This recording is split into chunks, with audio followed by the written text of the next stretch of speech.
Good morning, everybody. So, welcome to another round of very interesting conversation with high dignitaries from Africa. So, today I have the distinctive pleasure to talk to Her Excellency Honourable Irene Muloni, Special Presidential Advisor. Excellency, how are you doing today? I'm fine, thank you. How are you? I am perfect. I'm great. I know you've been very, very busy lately, so we are very pleased to have you on this forum with us. So thank you again for granting us with your attention and some minutes of your busy schedule. It's my pleasure catching up with the EnergyNet friends after a while. Well, it has been a while, but you've been a regular feature, and as always, you've always giving us a lot of great insight. And today, what we have a few questions for you to go through, and I'm sure, as usual, you're going to be giving us impeccable answer. So let me first of all start by talking about the energy access. And more recently, so there has been a recent signing of the oil pipeline with Tanzania, and this is the project that we know you have been instrumental in the development of. So I wanted to know, could you tell us a little bit more from your knowledge, what is the next phase for this project? Okay, thank you very much. It's exciting news for all of us as a country because we've been long waiting, especially what everyone is eagerly to hear the final investment decision so that everything can kickstart. We've been at this process for a while and we expected that the final investment decision would have been made last year. But because of the various issues that had to be resolved to do with the taxes and so on and so forth, and finalizing with the various agreements involved in the commercialization of our oil, it delayed a bit because of the nature of the investment that has to come on board. You have the companies that are willing to offer services, consultancies. You have the people affected on the pipeline route, ensuring that compensation and clearing the way, the right of way is handled. And then, of course, above all, signing the various agreements that are involved into that whole process. So everyone is excited, looking forward to the quick finalization and making the final investment decision by the investors so that everything moves in motion.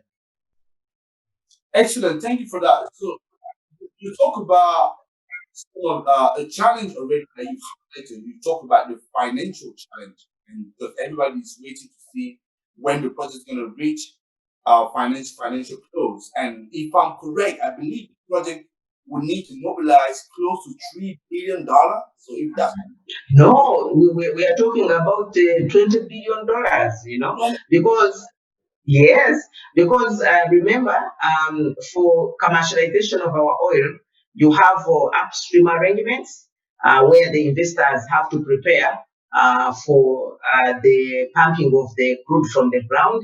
And then the most important issues are the destinations. And here we have two sources of destinations. One is the pipeline to access the international market, and then two, the refinery to add value on the crude in the country and be able to use it within the country and within the region because we are net importers of petroleum products at this moment. So you have upstream, you have midstream, and then you have downstream. Now all that whole value chain, various activities are going on. And so the final investment decision is very, very paramount to other kickstarting processes in other areas. okay. So I think the project is even 6 times bigger financially than what I was thinking. So that's why it's good to have a minister like you, so you can definitely correct me. So thank you for that. So I'm learning something. Yes, So thank you.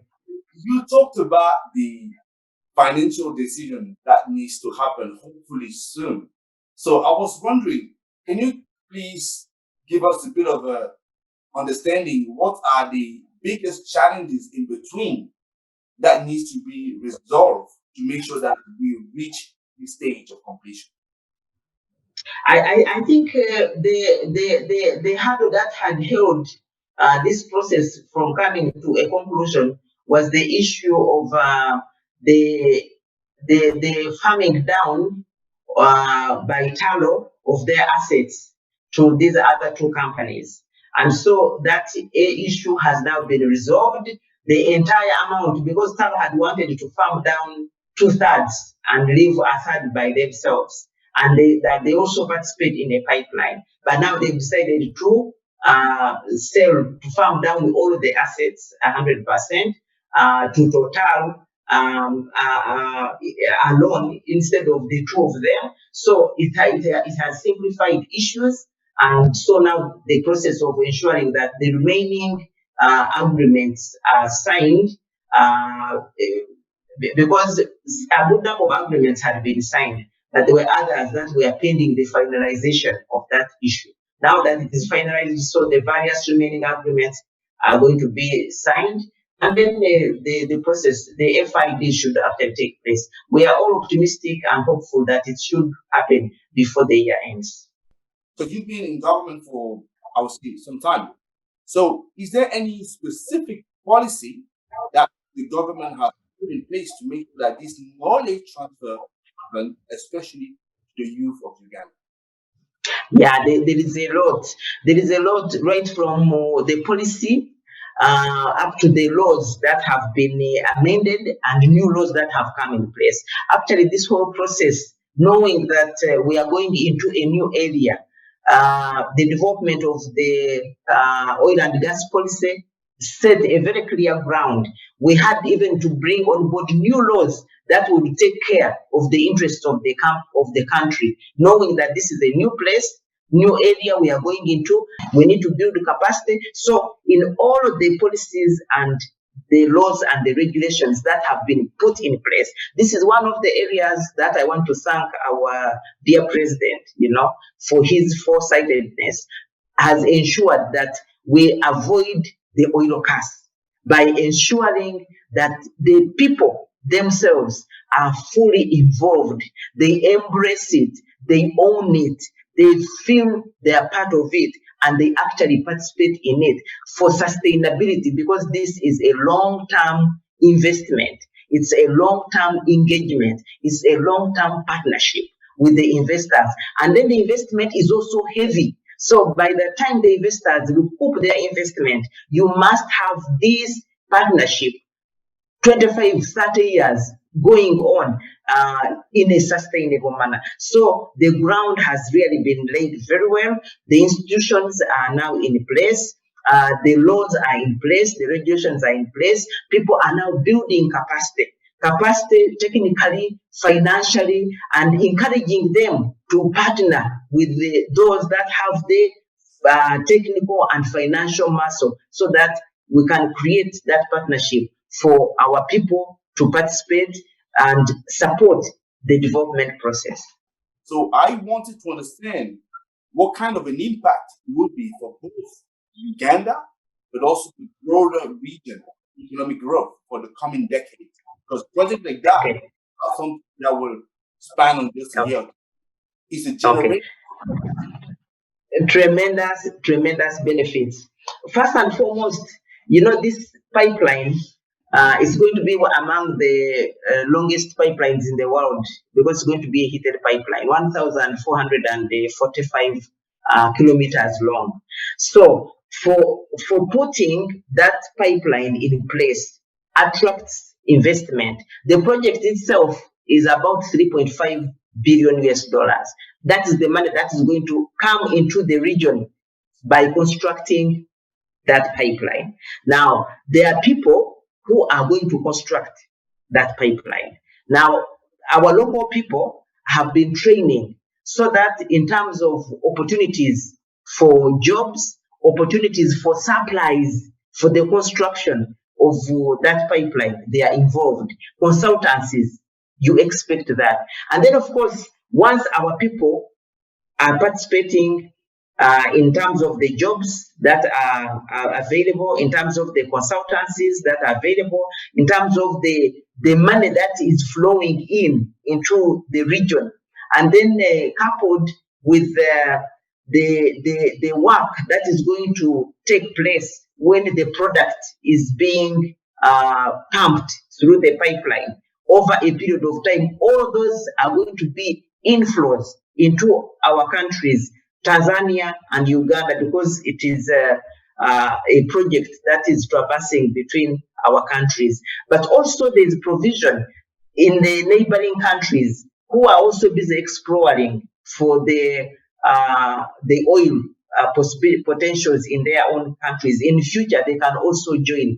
And then the other area is that the product itself, because as a country, that is a resource that belongs to us. So by us accessing the international market through this pipeline, all those are revenues that are coming for us. When the refinery is also constructed to add value, we are going to save the billions of dollars that we are sending out of our countries because we are importing, products. So when you look at the value chain, everyone is involved. People are getting businesses, people are getting jobs, people are selling products, in all this process for preparing. When it comes to acquiring land, where lives, people are benefiting. You get it? So across the entire value chain, you can see it almost touches every person, right from the lowest person at the grassroots up to the economy of the country. But a senior presidential advisor, what is that? How does that differ from the role of a minister? Now, when you are a minister, you're in charge, of a sector to ensure that what the government has planned, is able to be implemented and bring out the desired outcomes for a country. Now, at the planning stage, you participate because then what buttons need to be pressed to enable the sector to move the country forward. So from the planning level, once you get directions from the chief executive, you're able to ensure that the laws, that the policies, that the regulations that are in place are able to actually steer the sector to fruition.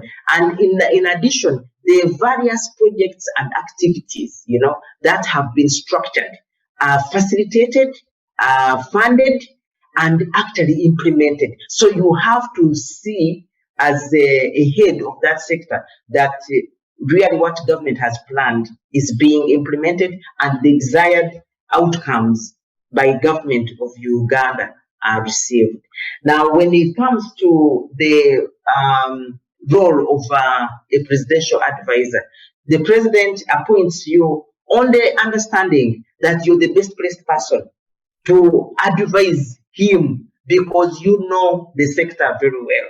And therefore, if he's looking at a direction he would like to take, possibly you could give him a second opinion and say, this direction we are taking is good. On this one, I think this can work because you have the experience, you have the knowledge, you've been there, you've seen what works, what doesn't work. And so it helps. It helps a great deal that you're able to play that role in advising because then he's able to guide. He guides all the different sectors in the direction that he wants the country to go.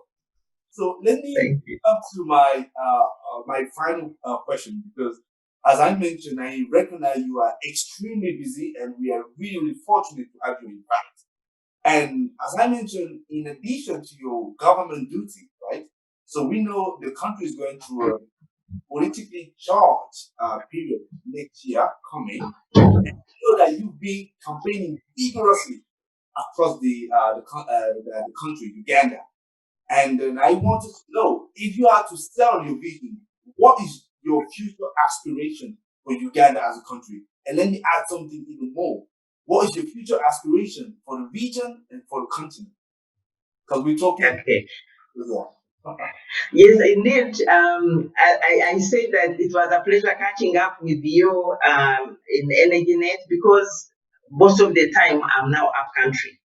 I came here because I was now processing my nomination forms.